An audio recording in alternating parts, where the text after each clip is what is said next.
Mga ganitong video, pinakamadaling gawin lang talaga to. Para lang to sa mga baguhan, bro. Para sa mga magaling na, mga marunong na, pwede na kayo mag-scroll. May nag-request lang sa akin na mag-tutorial ako. Ngayon, ipakita ko na sa iyo kung paano yan ginawa mga ganyang video. Madali lang yan. Let's go!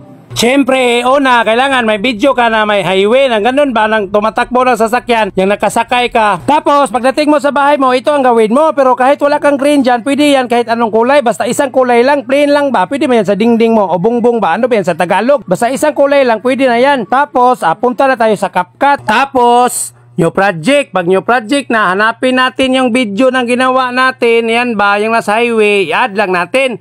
Pag na-add na yan, pindutin aspect ratio. Tapos 9.16, piliin. Check lang kung okay na. Tapos pindutin overlay. Pag mapindot ng overlay, add overlay. Pindutin din yan. Tapos hanapin yung video na may green ba. Yan ba, i-add lang natin yan. Pag na-add na yan, ang gawin natin dyan, hanapin sa baba ang remove BG. Remove background ba. Tapos piliin chroma key. Pag mag-chroma key na yan, yung bilog, bakit yung bilog, isakto nyo sa may green. Tapos i-adjust nyo lang intensity. Pag ma-adjust ng intensity, may shadow din yan sa baba. Kayo na bahala mag-adjust yan. Focus lang kayo sa kulay sa gilid ng balat ng tao o t-shirt niya. May shadow, adjust nyo dyan. Pagkatapos nyo i-adjust dyan, sa tingin nyo okay na, siyempre, i-check lang nyo yan. I-check nyo lang yan. Madali lang ang pag-edit. Madugay tayo sa pagtagalog. Tapos, i-touch yung screen na may tao. Yung tao na screen ba, i-touch nyo yan. Paliitin nyo konti para medyo parang totoo ba. I-plaster nyo ba. Kayo na bahala dyan.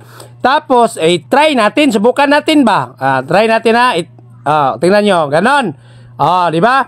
Para parang umi-vertex siya, ang gawin natin diyan dito sa umpisa, i-touch mo na to. I-touch natin to para mag-highlights ba pumuti. Pag pumuti na yan, pindutin yang diamond. Kita nyo yung diamond sa gilid.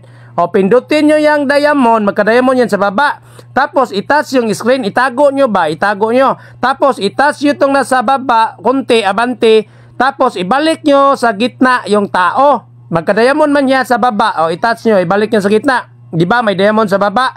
Ang kalalabasan dyan, ito. Subukan natin ang kalalabasan niya. Tingnan nyo ha. Tingnan nyo ha.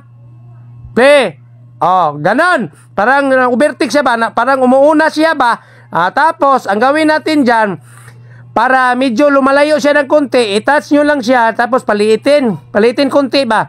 Magka-diamond yan sa baba. Tingnan nyo sa baba, may diamond. Isubukan natin. I-play lang natin, pak. Di ba? Parang totoo ba? Ganun lang ang paggawa. Pinakamadali lang talaga yan. Tapos, i-touch lang tong sobra dito. Tapos, split. Pag split na, i-delete lang. I-touch, split, delete. Ang CapCut, i-touch din ang CapCut. Tapos, i-delete. Tapos, para sa quality ng video, pindutin to. Pag mapindot na yan, piliin to, i-high lang natin to sa baba, pinaka-high. Yan sa taas, 180 lang. Para sa quality ng video. Tapos, export na yan. Ito na ang kalabasan, Pakishare na lang guys para makatulong sa mga baguhan. Salamat!